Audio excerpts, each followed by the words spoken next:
Hello viewers, কেমন আছেন সবাই? আশা করি ভালো আছেন। তো আজকে আমি অত্যন্ত গুরুত্বপূর্ণ একটা বিষয় নিয়ে আলোচনা করব। সেটা হচ্ছে ইংরেজি গ্রামারের 100 গুরুত্বপূর্ণ রুল। তো আপনারা যারা বিসিএস পরীক্ষা দিবেন, ব্যাংক জব দিবেন এবং অ্যাডমিশন টেস্টে যারা অংশগ্রহণ করবেন, তাদের জন্য এটা অবশ্যই গুরুত্বপূর্ণ। এবং ইংলিশ গ্রামারের গুরুত্ব কতটা সেটা আমি আসলে বলতে চাই না, সেটা আপনারা সবাই ভালো জানেন। যারা কম্পিটিটিভ এক্সাম দিচ্ছেন তারা অবশ্যই বুঝতে পারেন যে ইংলিশ গ্রামারের গুরুত্ব কতটুক। তো আমি আর কথা না বাড়িয়ে চলুন শুরু করা যাক রুলগুলো। সরাসরি চলে যাই রুলে। 1 নম্বর রুল থেকে আমরা শুরু করতে যাচ্ছি। রুল নম্বর 1, 2 বা ততোধিক সাবজেক্ট অ্যান্ড দ্বারা যুক্ত হলে সাবজেক্টটি প্লুরাল হিসাবে গণ্য হয়। দেখুন, এখানে বলা হয়েছে 2 বা 2-এর অধিক সাবজেক্ট যদি অ্যান্ড দ্বারা যুক্ত হয়, অর্থাৎ দুইটা সাবজেক্টের মাঝখানে যদি অ্যান্ড থাকে, তাহলে সাবজেক্টটি প্লুরাল হিসাবে গণ্য হয়। এবং পরবর্তী ভার্ব, অর্থাৎ এই সাবজেক্টের পরবর্তী ভার্ব অথবা প্রোনাউন অথবা পসেসিভ যেটাই থাকুক সেটাও প্লুরাল হিসাবে গণ্য হয়। তার মানে সাবজেক্ট প্লুরাল হলে পরবর্তী ভার্বও প্লুরাল হবে। তো দেখা যাক এক্সাম্পল হিসাবে কি আছে এখানে। ফাহিম অ্যান্ড সারা। দেখুন, ফাহিম অ্যান্ড সারা, ফাহিম হচ্ছে সাবজেক্ট এবং সারা হচ্ছে একটা সাবজেক্ট। তো দুইটা সাবজেক্টের মাঝখানে অ্যান্ড আছে। So Fahim and Sara have অথবা হ্যাজ ডান দ্য ওয়ার্ক। তো এখানে আমরা হ্যাভ অ্যাকসেপ্ট করব না হ্যাজ অ্যাকসেপ্ট করব? যেহেতু ফাহিম অ্যান্ড সারা দুইটা অ্যান্ড দ্বারা যুক্ত হয়েছে, সো আমরা এটাকে প্লুরাল হিসাবে কাউন্ট করব। তো প্লুরাল হলে ভার্বটা কী হবে? অবশ্যই প্লুরাল হবে। তো এখানে আমরা হ্যাজ কখনোই কাউন্ট করতে পারবো না, কারণ হচ্ছে has singular verb. So have এখানে কাউন্ট হবে। তো কী দাঁড়ায়? Fahim and Sara have done the work. 2 নম্বর এক্সাম্পলটা দেখি। Rahul and I. রাহুল হচ্ছে একটা সাবজেক্ট অ্যান্ড আই হচ্ছে একটা সাবজেক্ট। দুইটা সাবজেক্ট অ্যান্ড দ্বারা যুক্ত হয়েছে। সো নিশ্চয়ই এটা আপনারা বুঝতে পারছেন প্লুরাল হবে। সো কী হবে দেখা যাক। Rahul and I am walking or is walking or are walked, অথবা শুধু walk to the garden. Rahul and আমি, এখানে কি হবে? যেহেতু এটা প্লুরাল ভার্ব, সো শুধুমাত্র ওয়াক হবে, কেননা walk plural subject. So walk হচ্ছে এখানে প্লুরাল ভার্ব, ঠিক আছে? তো শুধুমাত্র ওয়াক হবে। Rahul and I walk to the garden. এখানে আর একটা জিনিস আপনারা দেখতে পাচ্ছেন যে আর ওয়াকড নামে একটা শব্দ আছে। এটা হচ্ছে আর, যেহেতু প্লুরাল, তো আপনাদের প্রশ্ন থাকতে পারে যে আর কেন এখানে নেওয়া হলো না। আসলে এটা হচ্ছে প্যাসিভ ভয়েসের একটা নিয়ম। এই প্যাসিভ ভয়েসটা এখানে এই সেন্টেন্সে যাবে না। এটা প্যাসিভ ভয়েসে অবশ্যই বিস্তারিত আলোচনা করা হবে। আজকে আলোচনা করলে সময় অনেক বেশি চলে যাবে। সো 3 নম্বর এক্সাম্পলে আমরা যাই।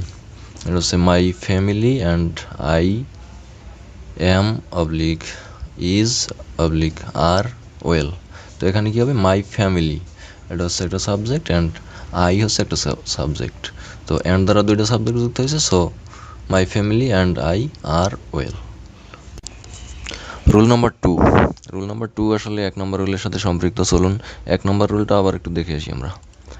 2 বা ততোধিক সাবজেক্ট অ্যান্ড দ্বারা যুক্ত হলে সাবজেক্টটি প্লুরাল হিসাবে গণ্য হয়। তবে তবে শুরুতে ইজ, এভরি, নো এই 3টা শব্দের কোনো একটি শব্দ থাকলে অ্যান্ড দ্বারা যুক্ত হওয়া সত্ত্বেও সাবজেক্টটি সিঙ্গুলার হিসাবে গণ্য হয়। অর্থাৎ অ্যান্ড দ্বারা যুক্ত দুইটা সাবজেক্ট এর পূর্বে যদি ইজ, এভরি অথবা নো এই শব্দগুলো থাকে, তাহলে সাবজেক্টটি প্লুরাল হওয়ার কথা ছিল, কিন্তু তা না হয় সিঙ্গুলার হবে। আর এখানে নো এর দুইটা শর্টকাট নিয়ম আমরা দেখি। নো এর পরে যদি নাউনটি প্লুরাল হয়, তাহলে পরবর্তী ভার্বটিও প্লুরাল হবে। এবং নো এর পরে যদি নাউনটি সিঙ্গুলার হয়, তাহলে পরবর্তী ভার্বটিও সিঙ্গুলার হবে। উপরে কিন্তু বলা হয়েছিল নো থাকলে সিঙ্গুলার হবে, অ্যান্ড দ্বারা দুইটা সাবজেক্ট যুক্ত হলে এবং তার পূর্বে যদি নো থাকে তাহলে ভার্বটি সিঙ্গুলার হবে। কিন্তু এখানে একটু ব্যতিক্রম। নো এর পরে যদি নাউনটি সিঙ্গুলার থাকে তাহলেই ভার্বটি সিঙ্গুলার হবে, এবং নো এর পরে নাউনটি প্লুরাল হলে ভার্বটি কী হবে? প্লুরাল হবে। তো চলুন এক্সাম্পলগুলো দেখে আসি। ইস ম্যান অ্যান্ড ইস বয়। এখানে দেখুন অ্যান্ড দ্বারা যুক্ত হয়েছে দুইটা সাবজেক্ট। সো এটা প্লুরাল হওয়ার কথা ছিল, কিন্তু যেহেতু ইস শব্দটি আছে দুই জায়গায়, so is man and each বয় পুরোটা সিঙ্গুলার হয়ে গেছে। তাহলে ডিড হিজ বেস্ট, দেয়ার হবে না, কারণ there plural.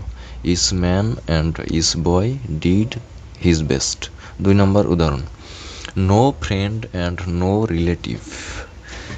Cares for me, এখানে কেয়ার্স হচ্ছে সিঙ্গুলার হবে, কেননা নো এর পরে ফ্রেন্ড শব্দটা সিঙ্গুলার আছে, নো এর পরে রিলেটিভস শব্দটাও সিঙ্গুলার। এই যে উপরে আছে নো এর পরে নাউন যদি সিঙ্গুলার হয় তাহলে ভার্বও সিঙ্গুলার হবে। So no friend and no relative cares for me. এখানে একটা জিনিস, সেটা হচ্ছে কেয়ার্স শব্দটা মানে ভার্বের শেষে যদি এস যোগ হয় তাহলে সবসময় সিঙ্গুলার হয়ে যায়, আর যদি নাউনের শেষে এস যোগ হয় তাহলে নাউনটি প্লুরাল হয়ে যায়, এটা মনে রাখবেন সবসময়। 3 নম্বর উদাহরণ, নো এক্সাম্পলস। এখানে এক্সাম্পলস শব্দটি প্লুরাল, যেমন এখানে বলা আছে নো এর পরে নাউন যদি প্লুরাল হয় তাহলে ভার্বও প্লুরাল হবে। সো নো এক্সাম্পলস নিশ্চয়ই পরবর্তী ভার্ব প্লুরাল হবে। প্লুরাল হিসাবে আছে no examples are given below. Rule number 3, and দ্বারা যুক্ত দুটি শব্দের পূর্বে যদি একটি ডিটারমাইনার শব্দের অর্থ হচ্ছে নিয়ন্তা। ডিটারমাইনার সম্পর্কে বিস্তারিত আলোচনা হবে একটা লেকচারে, তো এখন শুধু জেনে নিন আপনারা, অ্যান্ড দ্বারা যুক্ত দুটি শব্দের পূর্বে যদি একটি ডিটারমাইনার বা নিয়ন্তা থাকে তবে সিঙ্গুলার, আর একাধিক ডিটারমাইনার বা নিয়ন্তা থাকলে প্লুরাল হবে। অর্থাৎ অ্যান্ড দ্বারা যুক্ত দুটি শব্দ দুটি সাবজেক্টের পূর্বে, অ্যান্ড দ্বারা দুইটা সাবজেক্ট যুক্ত হলে তো আমরা আগেই জানছি যে ভার্বটি প্লুরাল হয়, কিন্তু এখানে বলা হয়েছে অ্যান্ড দ্বারা যুক্ত দুটি শব্দের পূর্বে যদি ডিটারমাইনার একটা থাকে তবে সিঙ্গুলার হবে, আর যদি ডিটারমাইনার দুইটা থাকে তাহলে কি হবে, প্লুরাল হবে। এক্সাম্পলগুলো দেখি, দ্য এক্স অ্যান্ড ওয়াই। এখানে এক্স একটা সাবজেক্ট এবং ওয়াই একটা সাবজেক্ট, দুইটা সাবজেক্টের মাঝখানে অ্যান্ড আছে, সো এটা হওয়ার কথা ছিল প্লুরাল। যেহেতু শুরুতে একটা দা আছে, দাটা হচ্ছে ডিটারমাইনার, তো দ্য এক্স অ্যান্ড ওয়াই একটা ডিটারমাইনার যেহেতু আছে এটা সিঙ্গুলার হবে। এবং নেক্সট উদাহরণে আছে the X and the Y. এখানে এক্স এবং ওয়াই দুইটার আগে দুইটা ডিটারমাইনার আছে, সো দুইটা ডিটারমাইনার থাকার কারণে এটা প্লুরাল হয়ে গেছে, the X and the Y plural. The poet, example হিসাবে দেখি, the poet, dramatist and artist. তিনটা সাবজেক্ট এখানে, পোয়েট একটা সাবজেক্ট, ড্রামাটিস্ট একটা সাবজেক্ট অ্যান্ড আর্টিস্ট একটা সাবজেক্ট। তো তিনটা সাবজেক্টের পূর্বে একটা ডিটারমাইনার আছে দা, সো এটা নিশ্চয়ই সিঙ্গুলার হবে, আমরা বুঝতেই পারছি। The poet, dramatist and artist has হবে, হ্যাভ হবে না, has taken his seat, there হবে না, there plural. So the poet, dramatist and artist has taken his seat. Rule number 4, and দ্বারা যুক্ত দুটি শব্দ দিয়ে একই ব্যক্তি, বস্তু বা বিষয়কে বোঝালে ভার্বটি সিঙ্গুলার হবে, তবে আলাদা আলাদাভাবে বোঝালে ভার্বটি প্লুরাল হবে। এতক্ষণ আমরা যেগুলো শিখলাম তার মূল কথা কিন্তু এটাই ছিল, অ্যান্ড দ্বারা যুক্ত দুটি শব্দ দিয়ে একই ব্যক্তি, বস্তু বা বিষয়কে বোঝালে ভার্বটি সিঙ্গুলার হবে এবং আলাদা আলাদা বোঝালে ভার্বটি প্লুরাল হবে। নিচে একটা নিয়ম দেখুন, ফ্রেজ অথবা ক্লোজ বাক্যের সাবজেক্ট হলে ভার্বটি সবসময় সিঙ্গুলার হয়। এটা মনে রাখবেন, এটা খুবই গুরুত্বপূর্ণ একটা নিয়ম। ফ্রেজ অ্যান্ড ক্লোজ বাক্যের সাবজেক্ট হলে ভার্বটি সিঙ্গুলার হয়। উদাহরণগুলো দেখি, স্লো অ্যান্ড স্টেডি, আমরা জানি এটা একটা phrase, slow and steady, so এটা সিঙ্গুলার হবে। Slow and steady wins the race, wins ভার্বটি যেহেতু singular, so wins granted. 2 number example, two and two, এটাও একটা phrase, 2 2 4, two and two make 4 হবে না, মেক্স 4, মেক্স হচ্ছে singular, two and two makes 4।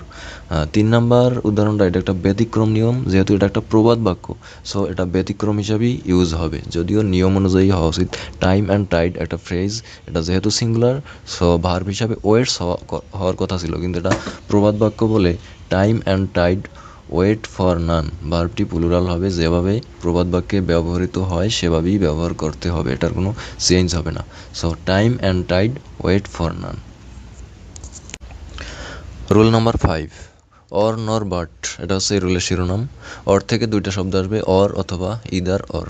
নর থেকে দুইটা শব্দ আসবে, নর অথবা নিদার নর। বাট থেকে দুইটা শব্দ আসবে, বাট অথবা not only but also.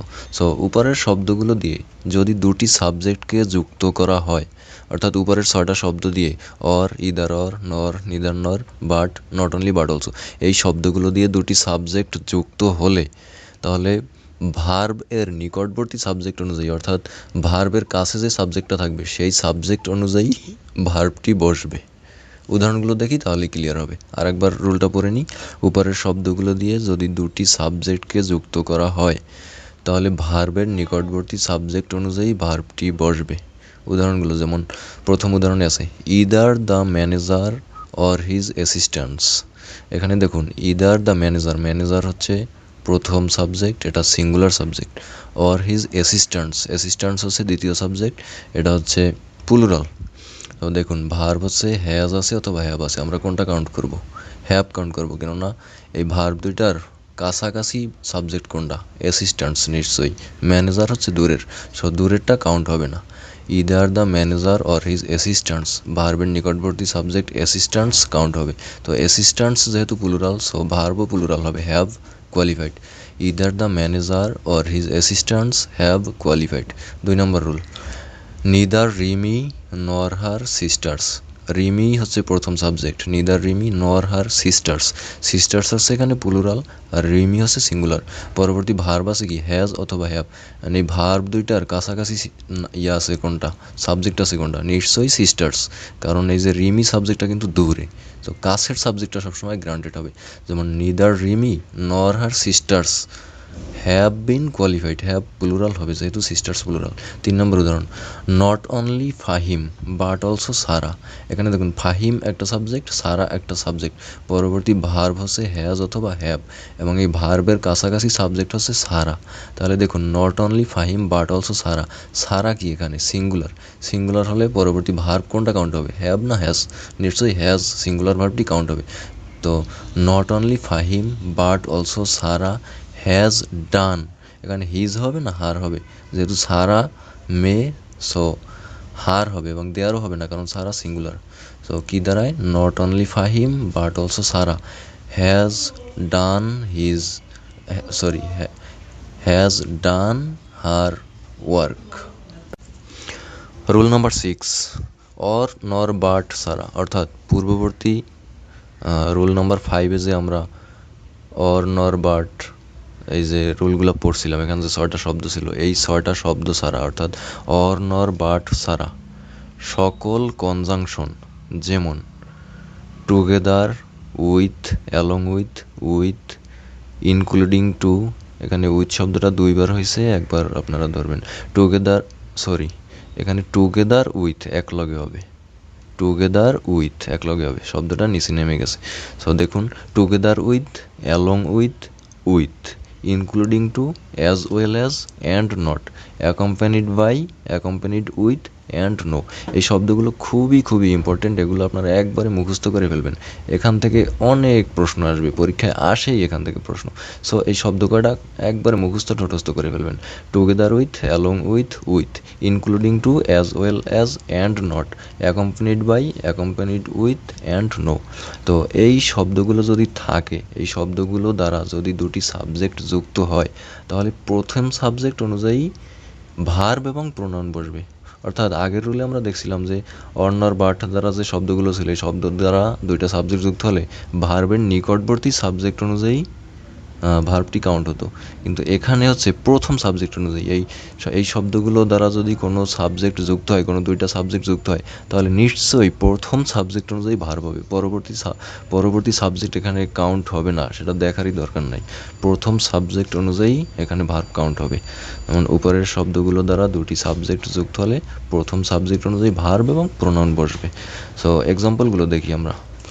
Karim and not I, করিম একটা সাবজেক্ট এবং আই একটা সাবজেক্ট, মাঝখানে আছে কি? And not. অ্যান্ড নট দ্বারা যুক্ত হলে আমরা কি জানি? প্রথম সাবজেক্ট অনুযায়ী ভার্ব বসবে। সো করিম যেহেতু প্রথম সাবজেক্ট, এটা কি? সিঙ্গুলার, তাহলে ভার্বটা কি? অবশ্যই সিঙ্গুলার হবে। যেমন Karim and not I is responsible, এখানে আই এর পর এম হবে না। 2 নম্বর উদাহরণে আছে the mother with her daughters, এখানে মাদার একটা সাবজেক্ট এবং ডটার্স একটা সাবজেক্ট, ডটার্স হচ্ছে প্লুরাল আর মাদার হচ্ছে সিঙ্গুলার।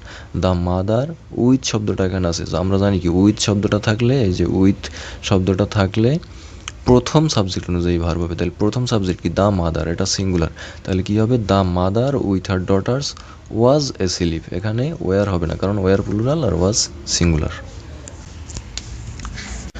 এবার আমরা এই 6টা রুলের মধ্যে যা যা পেলাম তা একটু সংক্ষেপে রিভিউ করে নিব। তবে তার আগে কিছু কথা একবারে না বললেই নয়, সেটা হলো আমাদের এই 3 টাস্ক এডুকেশন কেয়ার চ্যানেলটা একবারেই নতুন একটা চ্যানেল এবং এটাই আমাদের প্রথম ভিডিও এই চ্যানেলের। আর বক্তা হিসেবে আমিও প্রথম কথা বললাম কোনো ভিডিওতে, সো স্বভাবতই অনেক ভুল ত্রুটি হয়েছে, অনেক নার্ভাসও ছিলাম আমি, ভয়েস কোয়ালিটি খুবই বাজে ছিল এবং বোঝানোর স্টাইলও আমার ভালো ছিল না। আপনাদের নিশ্চয়ই বুঝতে অনেক কষ্ট হয়েছে, সেটা আমি বুঝতে পারছি। সাউন্ড কোয়ালিটিও ভালো ছিল না একেবারেই। তবে রুলগুলো কিন্তু অনেক সুন্দরভাবে লেখা হয়েছিল। আপনারা চাইলে ভিডিওটি একটু পজ করে করে রুলগুলো টেনে টেনে পড়তে পারেন, তাইলে আশা করি অনেক ভালো বুঝবেন। আর আমাদের এই চ্যানেলে আমরা বিসিএস এবং ব্যাংক জব এবং অ্যাডমিশন টেস্টের মানে পুরা সিলেবাস সম্পূর্ণ বিষয় নিয়ে পরবর্তীতে আলোচনা করব এবং আমাদের ভিডিওগুলো এরপর সাউন্ড কোয়ালিটি সব কিছু ভালো মেনটেন করার চেষ্টা করব। এখানে সব সাবজেক্ট আলোচনা হবে, বাংলা, ইংলিশ, সাধারণ জ্ঞান, ম্যাথ সহ যত ধরনের মেন্টাল এবিলিটি সাবজেক্ট আছে সবগুলো নিয়ে আলোচনা করা হবে। সো আমরা এই যে ইংলিশ গ্রামারের 100 রুল আলোচনা করার যে ভিডিওটি আজকে শুরু করলাম, এটা চলবে, পরবর্তী ভিডিওগুলোতে আরও রুল হবে। আজকে এই 1 থেকে 6 পর্যন্ত রুলই থাকবে এবং পরবর্তী ভিডিওতে আরও আশা করি 10টা রুল নিয়ে আলোচনা করা হবে। সো আপনারা পরবর্তী ভিডিওগুলো দেখতে চাইলে আমাদের চ্যানেলের সাথেই থাকবেন আশা করি, এবং চ্যানেলটি সাবস্ক্রাইব করে রাখবেন অবশ্যই পরবর্তী রুলগুলো পাওয়ার জন্য। এবং ভিডিওটি যদি ভালো লাগে, ভালো না লাগলেও আশা করি লাইক দিবেন, যেহেতু আমাদের প্রথম ভিডিও, অনেক ভুল ত্রুটি হয়েছে। সো কমেন্টসে জানাবেন কেমন হয়েছে ভিডিওটা, আর অবশ্যই সাবস্ক্রাইব করবেন আমাদের চ্যানেলটিকে। সো দেখা যাক আমরা এখন 6টি রুলে কি পেলাম একবার একটু রিভিউ করে নিই। যেমন প্রথম রুলে আমরা পেয়েছিলাম, সেটা হচ্ছে subject plus and plus subject, অর্থাৎ দুইটা সাবজেক্ট যদি অ্যান্ড দ্বারা যুক্ত হয় তাহলে কি হবে, ভার্বটি প্লুরাল হবে। তারপর দেখুন subject plus or nor but, অর্থাৎ অর নর বাট দিয়ে যে 6টি শব্দ হবে, এই 6টি শব্দ যদি দুইটা সাবজেক্ট দ্বারা যুক্ত হয় তাহলে পরের সাবজেক্ট অনুযায়ী ভার্বটি হবে, মানে পরবর্তী ভার্ব অনুযায়ী ভার্বের নিকটবর্তী যে সাবজেক্টটি থাকবে সেই সাবজেক্ট অনুযায়ী ভার্বটি হবে। 3 নম্বরে দেখতে পান subject plus or nor but ছাড়া বাকি সকল কনজাংশন, যেমন ওই যে together with, with, along with, এগুলো যে পড়েছিলাম, এই কনজাংশনগুলো যদি যুক্ত হয় দুইটা সাবজেক্ট দ্বারা তাহলে প্রথম সাবজেক্ট অনুযায়ী ভার্ব আসবে, সবসময় প্রথম সাবজেক্ট অনুযায়ী ভার্ব হবে। আবার শুরুতে ইজ, এভরি, নো থাকলে, যে দুইটা সাবজেক্ট দ্বারা যদি কোনো অ্যান্ড দ্বারা যদি দুইটা সাবজেক্ট যুক্ত হয় কখনো, তাহলে শুরুতে ইজ, এভরি, নো থাকলে কিন্তু সিঙ্গুলার হবে। সংক্ষেপে আমরা ইজ, এভরি, নো থাকলে সিঙ্গুলার হবে। এরপর অ্যান্ড দ্বারা যুক্ত একই বিষয় বোঝালে, মানে দুটি সাবজেক্ট অ্যান্ড দ্বারা যুক্ত হয়েছে কিন্তু একই বিষয় বোঝাচ্ছে, তাহলে সিঙ্গুলার হবে, প্লুরাল হবে না। দ্য এক্স অ্যান্ড ওয়াই, এখানে শুরুতে একটা ডিটারমাইনার আছে, সো সিঙ্গুলার হবে। এবং the X and the Y, এখানে দুইটার পূর্বে আলাদা আলাদা দুইটা ডিটারমাইনার আছে, সো দুইটি ডিটারমাইনার থাকলে প্লুরাল হবে।